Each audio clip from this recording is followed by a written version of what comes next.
Siguiente de cuarto año de clínica médica. No es el mejor tema del mundo para charlar a las 5 de la tarde un jueves, pero les tocó tipo e hiperfunción adrenal, ¿sí? No es hay algunos temas que son muy puntuales que se ven mucho en la práctica diaria de la medicina, puntualmente en clínica. No solamente se ve en endocrino más, tiene más función ambulatoria. En pacientes internados se suelen ver ciertos trastornos. Hay algunos que no tienen gran frecuencia, pero bueno, los tienen que saber más que nada a la hora del parcial, ¿sí? Para empezar a hablar, lo primero que tenemos que hablar es de lo que es la glándula suprarrenal. Ay, ven que no puedo convertir. Ahora sí creo que ya estamos. Bueno, ¿quieren que empiece? ¿Están todos? Sí, dale. Sí, sí, sí.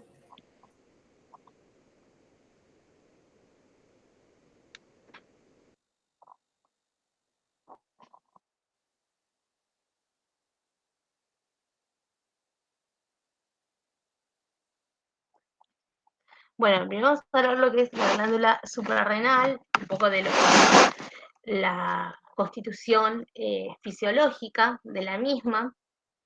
Recuerden de allá de fisio que la glándula suprarrenal es un órgano endocrino que se localiza en los polos superiores de los riñones, que a nivel histológico se distinguen dos zonas bien delimitadas. Una de las zonas es la zona periférica, que se llama corteza adrenal. La corteza adrenal, a su vez, está fraccionada en 3 porciones, yendo desde la más externa hacia la más interna. Está constituida por lo que es la región glomerular, fascicular y reticular. Cada una de estas porciones, a su vez, están encargadas de la secreción de determinadas hormonas. En el caso de la primera porción de la corteza, lo que es la zona glomerular, tiene a su cargo lo que es la secreción de la aldosterona. La porción media, o también llamada fascicular, tiene a su cargo lo que es la producción del cortisol, y la porción más interna, la reticular, tiene a su cargo la producción de lo que son las hormonas sexuales. Y por último, la última capa que conforma la histología de la glándula suprarrenal es la médula adrenal, que tiene a su cargo la producción de sustancias vasoactivas llamadas las catecolaminas, que son la noradrenalina y la adrenalina.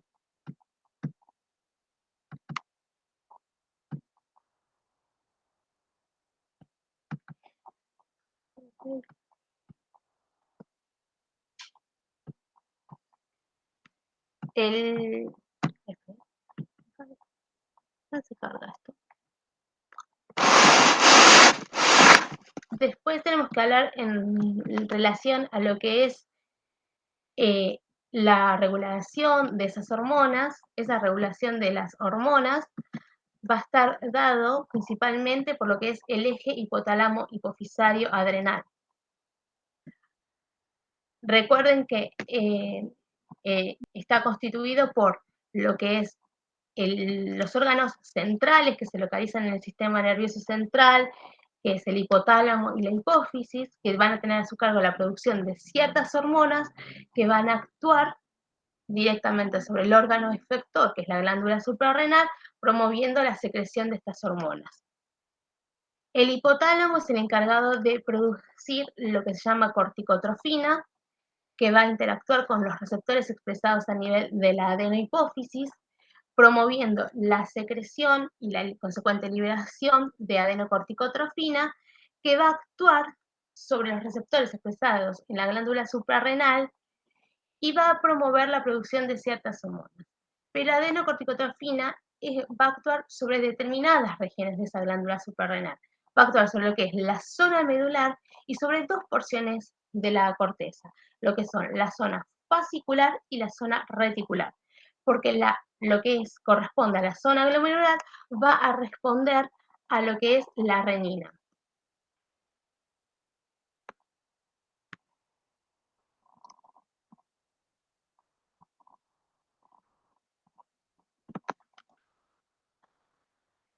Bien, dijimos que íbamos a hablar de los grandes trastornos que tenía la glándula suprarrenal, que son el exceso de producción de hormonas, definido como un trastorno de hiperfusión adrenal, y el déficit de dichas hormonas, que se va a denominar hipofunción adrenal.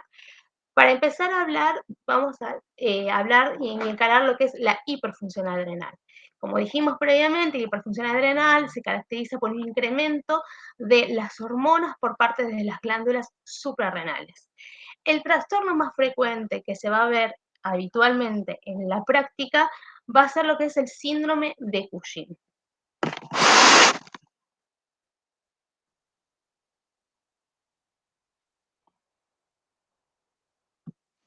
El síndrome de Cushing es un trastorno que se caracteriza por una alteración que lleva un incremento de la producción del cortisol. Hay dos mecanismos que pueden estar involucrados en lo que es el incremento de esta producción hormonal. Se habla de un mecanismo que es dependiente de lo que es la adenocorticotrofina y un mecanismo que es totalmente independiente de la adenocorticotrofina. El mecanismo dependiente de la adenocorticotrofina se va a basar en lo que es una alteración que conlleva a un incremento de la secreción de la adenocorticotrofina que va a promover un incremento en la producción de cortisol por parte de la glándula suprarrenal. Los dos grandes cuadros clínicos que vamos a ver que generan esta acción eh, dependiente de la adenocorticotrofina van a ser, en primer lugar, una alteración que resida en lo que es la hipófisis, que es lo que se llama un adenoma hipofisario, que son tumores de características benignas.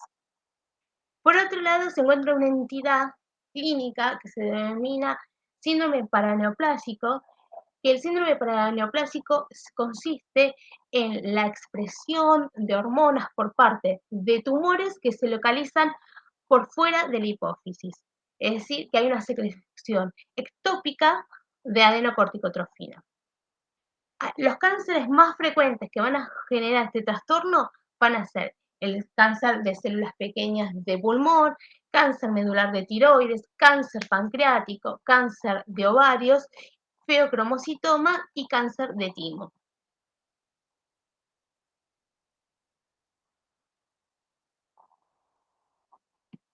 ¿Sí?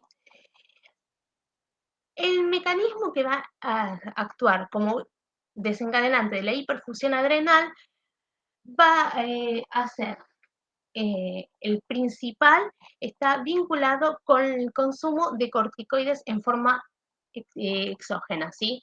Pacientes que reciben corticoterapia por tiempos prolongados va a generar niveles suprafisiológicos en los niveles sistémicos de los corticoides y van a conllevar a un incremento en el tamaño de la glándula suprarrenal, lo que se llama hiperplasia adrenal, y va a desencadenar que por esa alteración estructural anatómica conlleva un incremento de la producción del cortisol.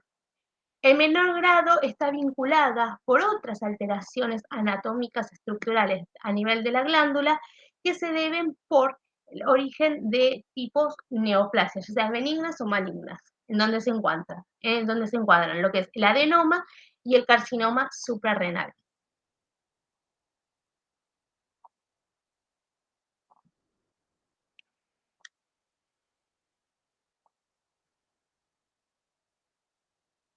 Cuando hablamos principalmente del síndrome de Cushing, que es independiente de, que es perdón, cuando hablamos del síndrome de Cushing, para hablar de lo que es el cuadro clínico, es un cuadro clínico muy fluido, que es muy característico, que cumple ciertos requisitos. Principalmente se va a observar lo que es la obesidad central, la presencia de estrías o hiperpigmentaciones localizados a nivel abdominal, en lo que es la región periumbilical. También se observa a nivel torácico, en los miembros superiores y miembros inferiores. Hay trastornos sistémicos tales como la hipertensión arterial. En el caso de las mujeres puede haber trastornos asociados al periodo menstrual, desde tanto oligomenorrea como amenorrea, pero lo más característico es lo que se llama fase o cara de luna llena, donde observamos que el paciente presenta muy voluminosos, lo que son las mejillas, la distribución del material adiposo, principalmente en lo que es la nuca, el desarrollo de lo que es la giba de búfalo y el acné y el hirsutismo.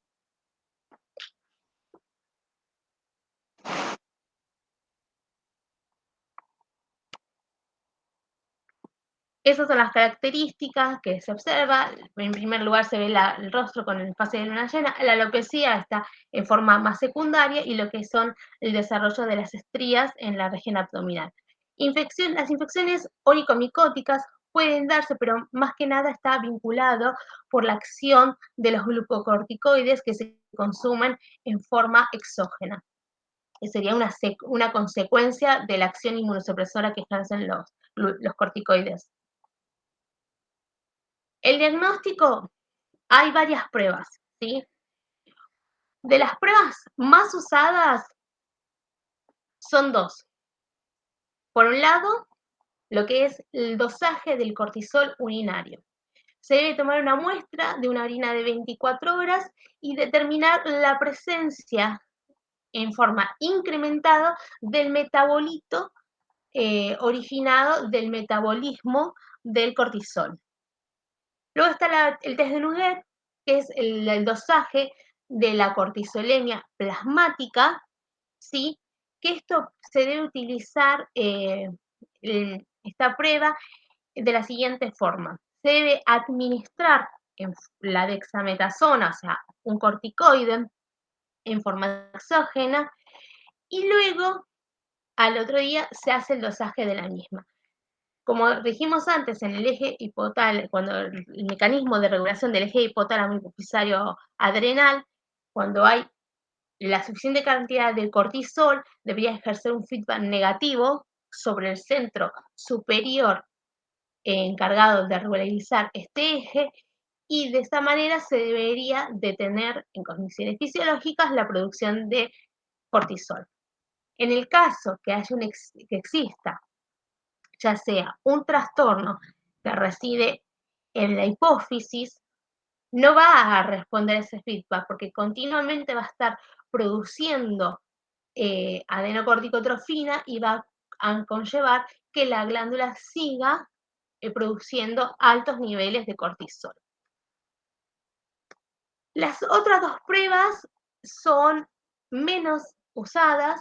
En el caso del cortisol salival, debido a que el cortisol cumple un ritmo circadiano, es decir, que los niveles más altos de cortisol se van a ver durante la etapa de la mañana, entre las 7 y 8 de la mañana, y luego, con el transcurso del día, se va a producir el descenso de los niveles del mismo.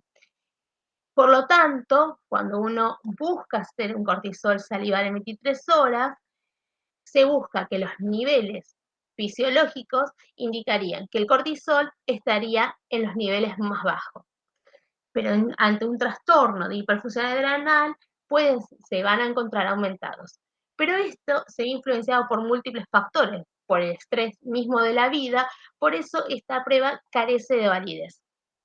Y por último, lo que se llama lo que es el test de Lidl o de supresión, que en este caso es una prueba que se usa en caso que genere duda la determinación del cortisol urinario y el test de Nugent. Esta prueba consiste en administrar dosis bajas de dexametasona durante las primeras 48 horas. Una vez que se administró la misma, se va a hacer un examen de orina de 24 horas y por otro lado se va a determinar lo que es la cortisolemia plasmática. Cuando ambas se encuentren alteradas, se concluye al diagnóstico del síndrome de Cushing. Y hay una prueba que no se realiza acá en la Argentina porque no ingresa los reactivos para determinarlo, que es para evaluar la etiología de ese Cushing, si es dependiente del mecanismo de adenocorticotrofina o es independiente de la misma, que consiste lógicamente en lo que es el dosaje de la adenocorticotrofina plasmática. A grandes rasgos, lo que tienen que saber es que la adenocorticotrofina plasmática, cuando está en valores bajos, estamos hablando de un síndrome de Cushing que es independiente de la producción de la adenocorticotrofina. Es decir, que el trastorno per se va a residir en lo que es la glándula suprarrenal. Mientras que valores elevados de la adenocorticotrofina están vinculados con la producción exacerbada de adenocorticotrofina. Existen dos pruebas, que son la prueba del Tyrrell o de supresión y el test de estimulación.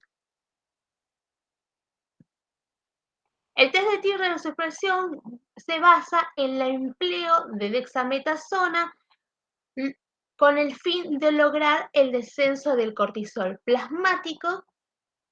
Esta prueba lo que tiene es que nos permite determinar que si el trastorno reside en lo que es la glándula suprarrenal, es decir, que es independiente de adenocorticotrofina, va a producirse un descenso de los valores de cortisol, porque tiene la capacidad de ejercer un feedback negativo sobre el eje hipotálamo hipofisario adrenal, ¿sí? En caso contrario, que los niveles se mantengan altos, quiere decir que el trastorno reside en el nivel superior o se produce en forma ectópica, esa adenocorticotrofina, y por lo tanto el descenso del cortisol no se podrá evidenciar.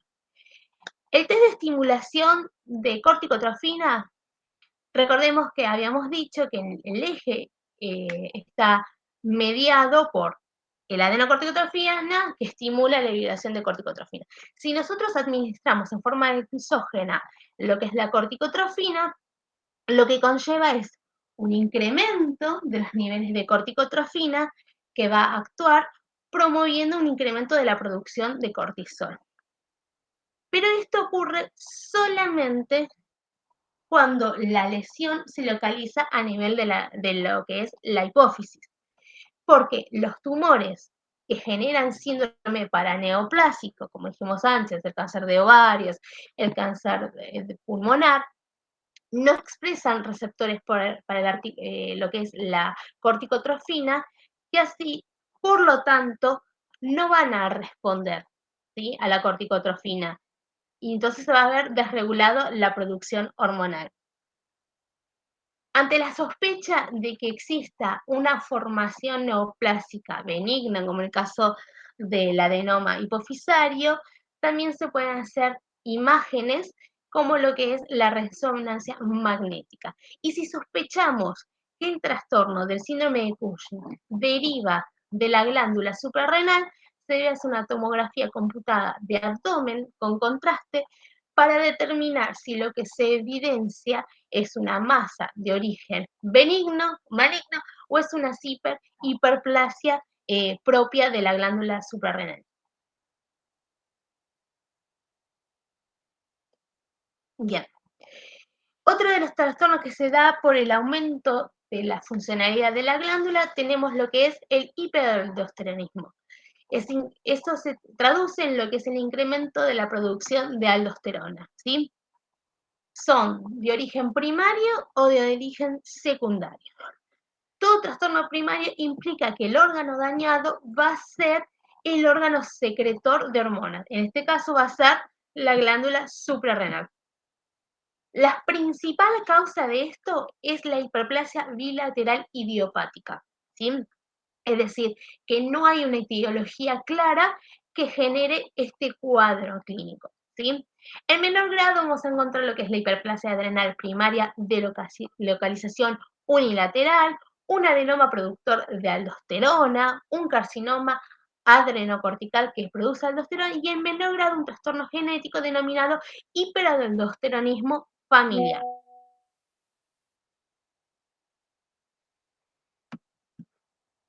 lo que refiere a lo que es el hiperaldosteronismo secundario, sabe el trastorno, como dijimos, los primarios se localizan en el órgano efector productor de hormonas y los secundarios se van a encontrar en otros órganos. En este caso, estás vinculado a fallas orgánicas que no dependen exclusivamente de la glándula suprarrenal. Esos trastornos van a residir en lo que es una activación del sistema renina-angiotensina, como lo son entidades como la insuficiencia cardíaca, el síndrome nefrótico, la cirrosis y en algunas ocasiones con las alteraciones a nivel de la arteria renal que producen lo que es la estenosis de la arteria renal.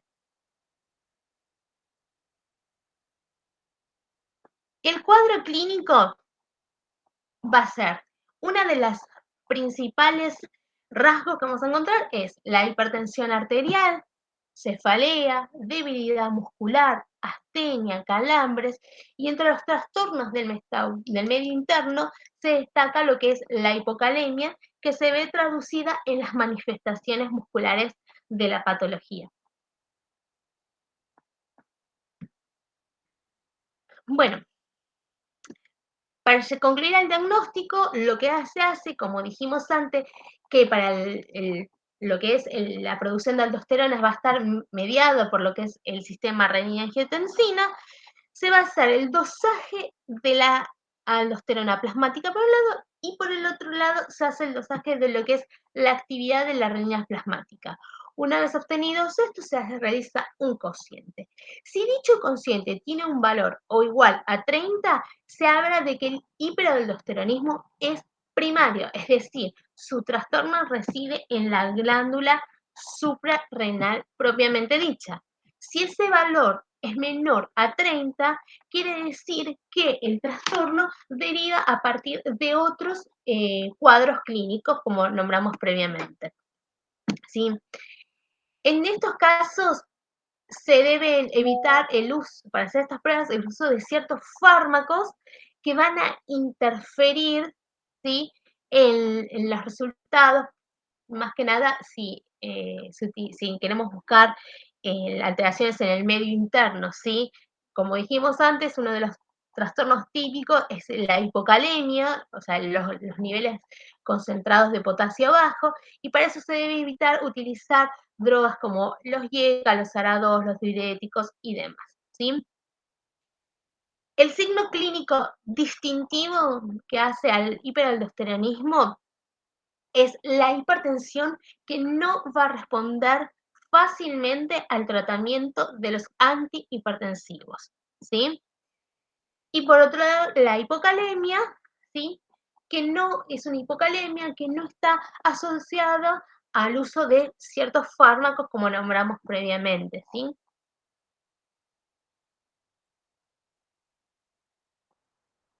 La hipofunción adrenal junto al síndrome de Cushing son los dos grandes trastornos que se van a ver en la práctica, el síndrome de Cushing y la insuficiencia suprarrenal.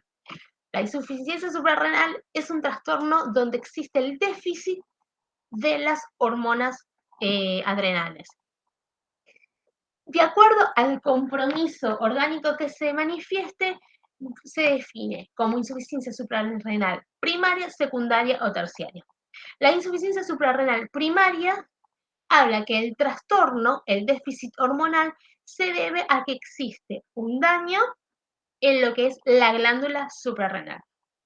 Mientras que la insuficiencia suprarrenal secundaria es aquel trastorno que reside en lo que es la adenohipófisis. Y por último, la insuficiencia suprarrenal terciaria se define como el trastorno propio del hipotálamo.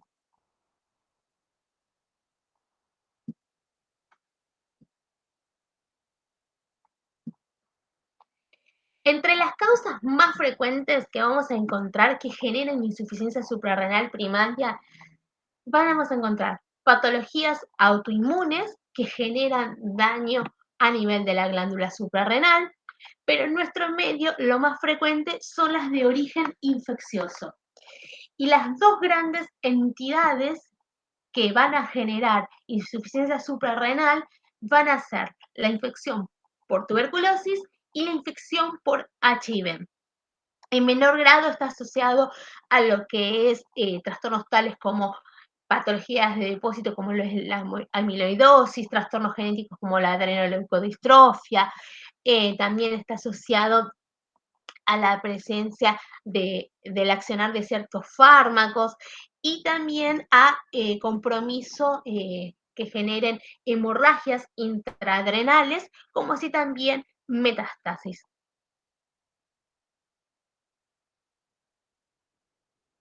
Las causas secundarias se englobarían en lo que es el hipopituitarismo, que se define como una deficiencia de lo que es la funcionalidad de la hipófisis, trastornos en la hipófisis que deriven por una resección tumoral, también asociado a la realización de radioterapia a nivel de la hipófisis y algunas entidades como los que son el síndrome de Sheehan, que lleva a la apoplejía hipofisaria, que es un trastorno que se da por la realización de un aborto, una de las complicaciones, ¿sí?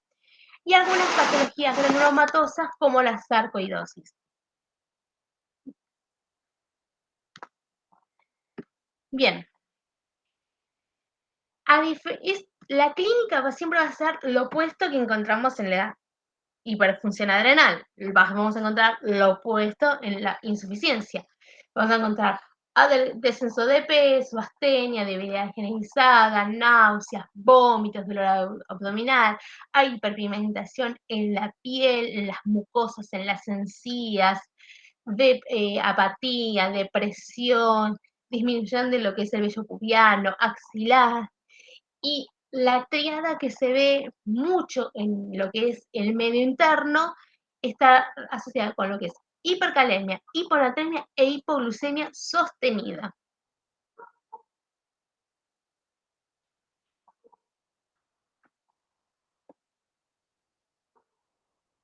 Bien. El hipoaldosteronismo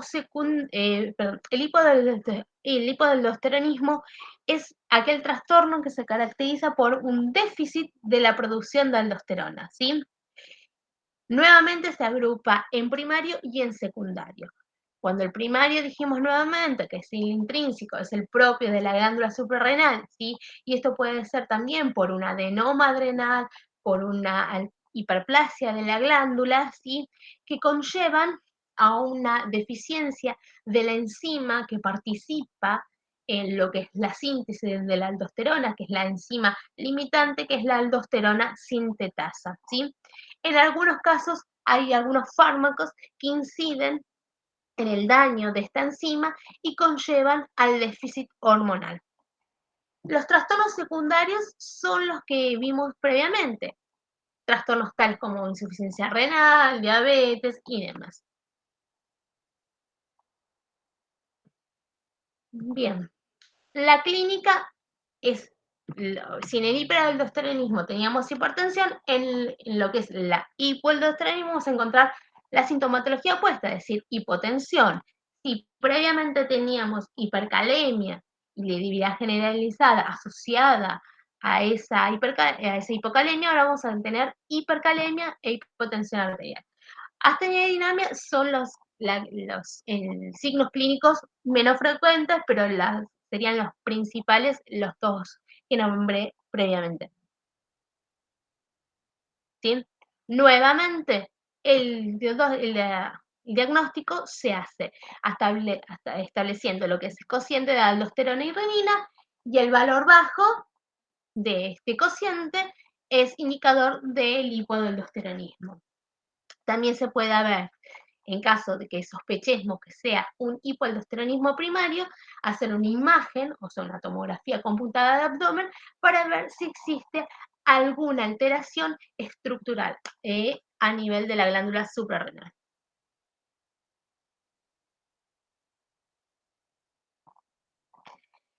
Y lo que es el feocromocitoma es una neoplasia de origen benigno, localizada en las glándulas suprarrenales, tiene una muy baja frecuencia, ¿sí?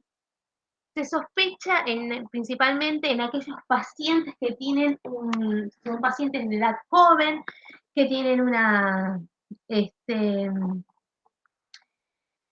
hipertensión sostenida a lo largo del tiempo y no tiene una causa definida como una causa primaria o alguna alteración cardiovascular o una patología tal como la diabetes que puede generar como trastornos la aparición de la hipertensión arterial, ¿sí?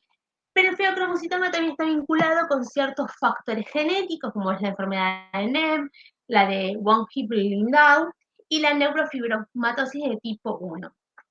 El diagnóstico del feocromocitoma se hace a partir de lo que es la tomografía computada de abdomen con contraste, ¿sí? Para visualizar el estado de la glándula suprarrenal, y por otro lado lo que es un examen de orina de 24 horas para la determinación de su metabolito, el ácido vanilin-mandélico. Los estudios genéticos sería la otra opción, pero la verdad que es bastante complicado. Y terminamos, chicos.